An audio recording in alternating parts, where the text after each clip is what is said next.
Assalamualaikum. Nama saya Basri. Saya adalah seorang Islamic Life Planner.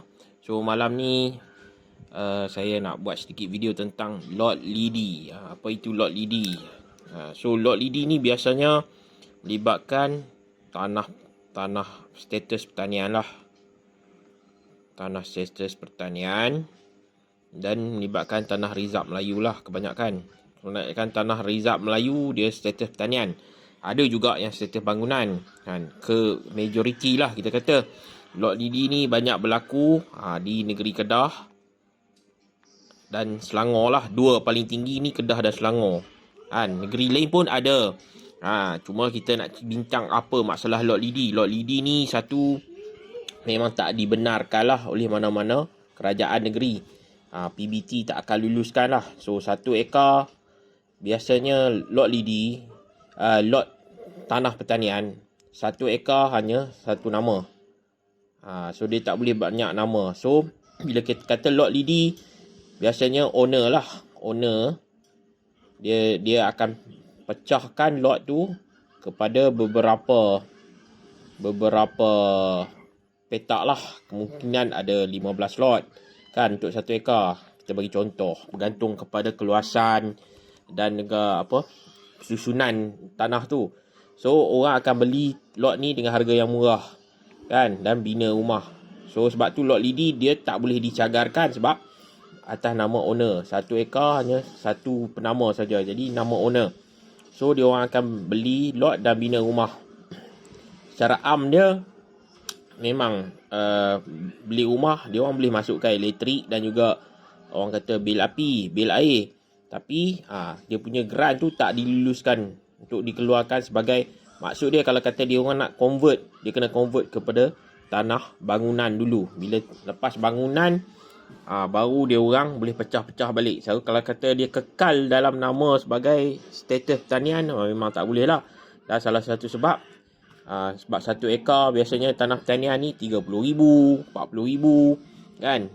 Kalau kata kita convert kepada status bangunan, tentulah mahal sebab dia kira kaki persegi. So 1 lot banglo ni pun dah mahal lah kan. Sebab apa? Dia ikut kaki persegi harga dia. Harga lot bangunan memang macam tu. Tapi kita nak kata orang yang nak beli ni pun orang yang tak mampu, jadi owner tu dijual. So kebanyakan dia buat macam mana?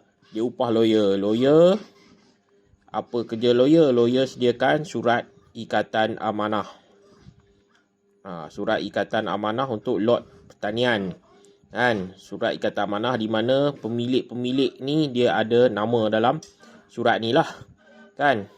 Untuk kata bukti dia orang telah beli, di mana owner adalah pemegang amanah. Owner adalah pemegang amanah.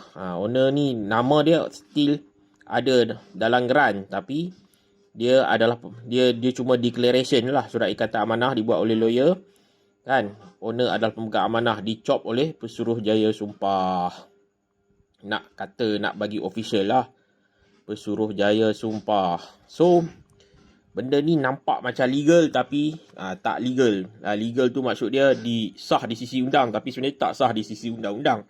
Sebab kita tahu tanah rizab pertanian, tanah rizab Melayu dan juga lot pertanian ni di bawah kerajaan negeri, Pejabat Tanah kan.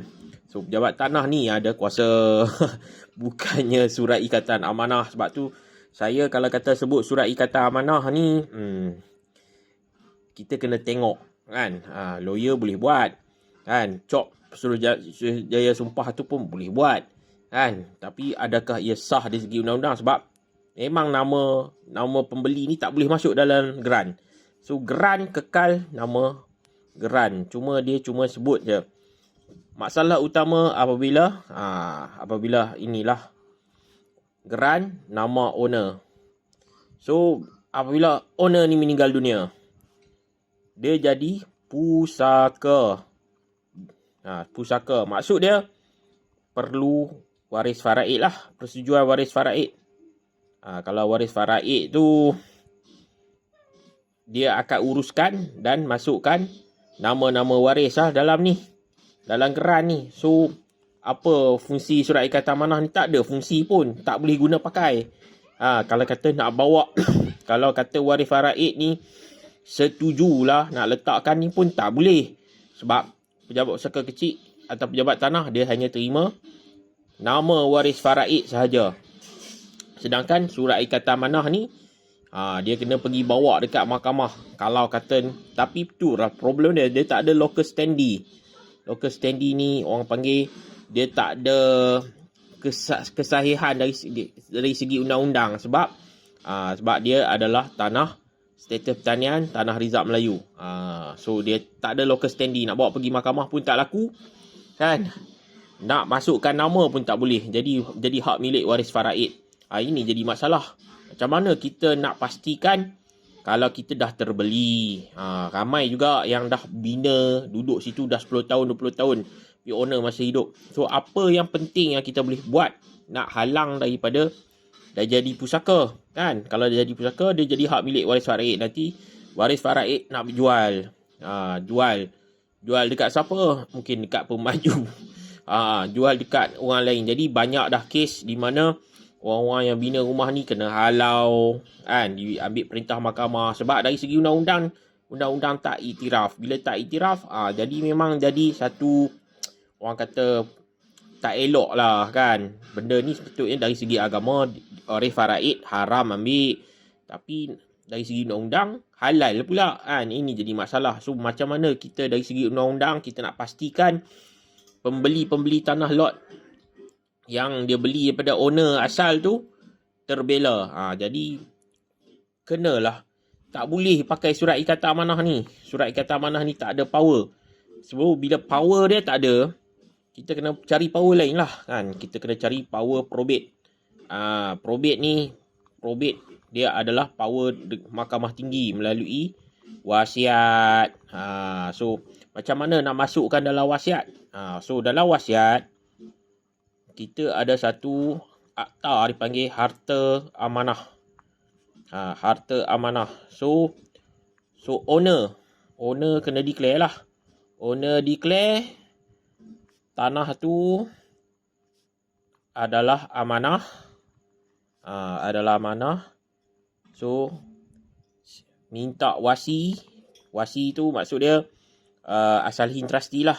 Kan kita buat wasiat dengan asalihin ni, minta wasi untuk kembalikan hak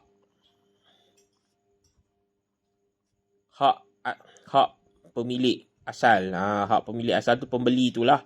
So you boleh masukkan surat ikatan amanah ni as you punya, orang kata, nama-nama mengikut surat ikatan amanah dalam wasiat. So wasi tadi bila dia waris faraid meninggal saja, dia orang akan kontak asalihin, wasi automatik akan keluarkan harta amanah ni. So, kalau guna probate, sebab dia arahan daripada mahkamah tinggi, guna probate, boleh tak? Boleh.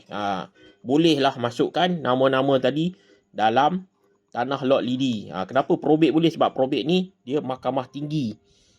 So, kita kena ingat. Kan? Sebab, kalau dia guna surat ikatan amanah, biasanya dia guna power of attorney. Tapi power of attorney ni, dia hanya untuk tanah international. Tanah international ataupun orang kata tanah status bangunan, di mana dia tak boleh, orang kata, dia ada kuasa dari segi jenis tanah dan juga jenis status tanah. So kena faham. So nak guna surat ikatan amanah pun kena faham jenis-jenis dia kan. Tak boleh hentam-hentam main saya dah buat surat ikatan amanah dengan lawyer boleh terpakai. Tak terpakai lah. Jadi cara dia kita nak keluarkan daripada pusaka melalui wasiat. Itulah sebabnya wasiat ni dia ada fungsi yang orang tak tahu.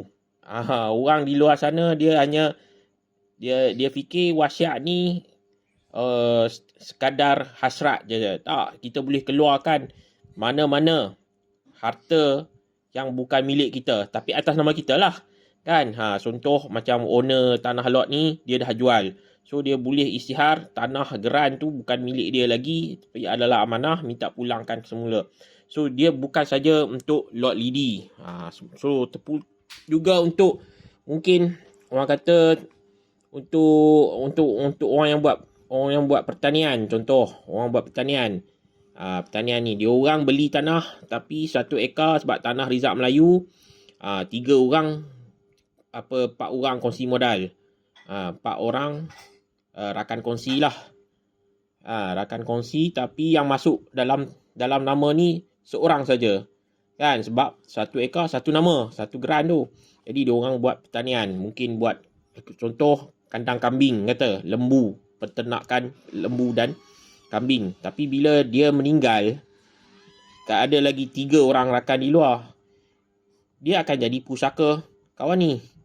Walaupun kita dalam, orang kata apa, kita ada buat macam biasalah, surat ikatan amanah apa semua, disebabkan dia adalah tanah Rizal Melayu, dia adalah tanah pertanian, tak diterima oleh pejabat tanah. Jadi pejabat tanah hanya terima arahan daripada probate.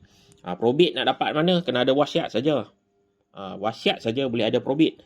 So kalau you tak buat wasiat, macam mana nak dapat probate? Jadi pentingnya untuk siapa-siapa yang bukan hak milik dia, untuk dia istihar.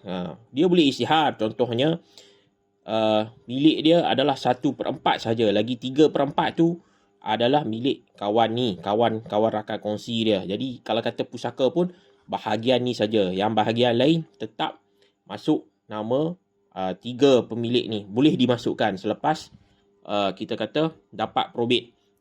Jadi penting. Ini bukan hanya untuk tanah lot lidi, tanah pertanian. Ini juga boleh jadi untuk contoh lah, kita kata rumah. Rumah ni nama kita, nama suami, tapi sebenarnya yang bayar isteri. Sebab isteri tu dia meniaga, tapi dia tak ada slip gaji. Dia memang sales letup-letup, tapi dia guna nama suami untuk beli rumah. Kan? Jadi dalam geran nama suami lah. Kan? So dia nak minta suami buat hibah. Sebenarnya tak perlu buat hibah pun. Minta suami buat wasiat je. Buat wasiat, istihar, amanah. Harta amanah. Ni milik isteri sebab isteri yang bayar. Boleh. So terkeluar daripada pusaka. Tak perlu pun arahan hibah, sebab hibah dia akan tambah kos lagi. Ini sekali jalan je wasiat. Kan? Guna probate pun dah boleh settle. Tak kira lah. Mungkin nama suami, nama abang, tapi sebenarnya adik yang buat. Sebab biasalah adik blacklist tapi dia ada duit. Macam-macam.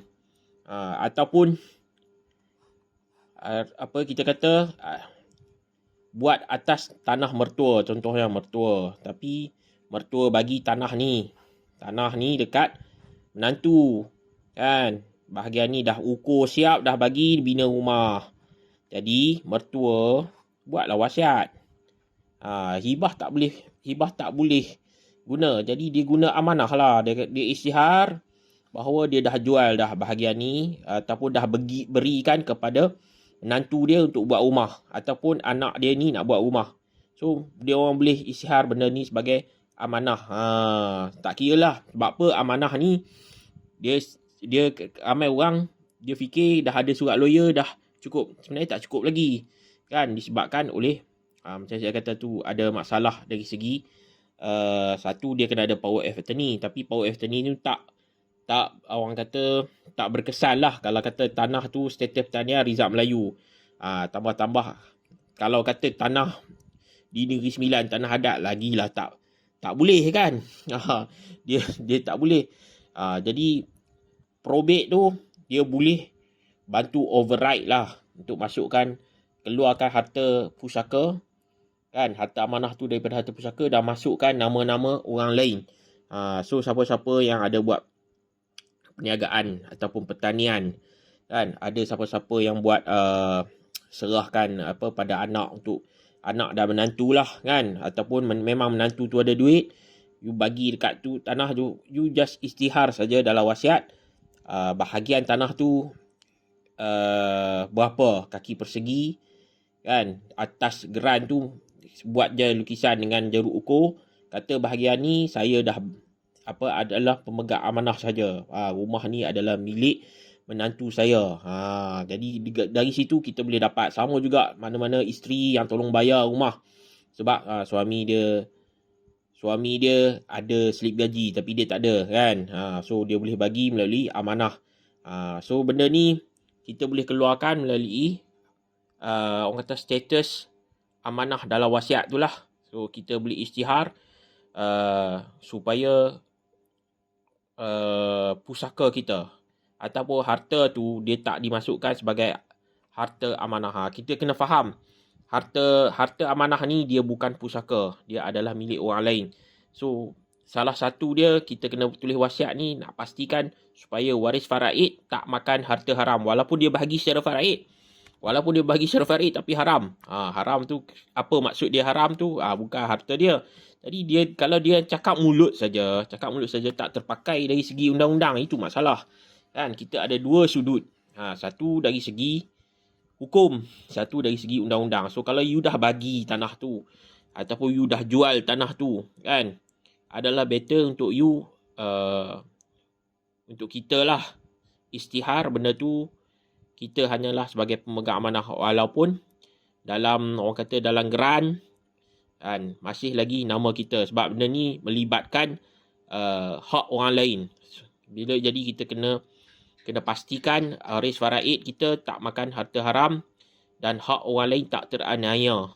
Tak teraniaya lah. Kita tak nak lah berlaku di mana hak mereka diambil disebabkan kita tak buat apa-apa persediaan, kita tak tulis, kan. Kita hanya harapkan kepada surat ikatan amanah lawyer tu, tapi dia tak terpakai. Bila tak terpakai, kita kena ubah lah, kan. Jadi kita guna probate dalam wasiat, kita gunakan kita isytihar harta tu sebagai harta amanah.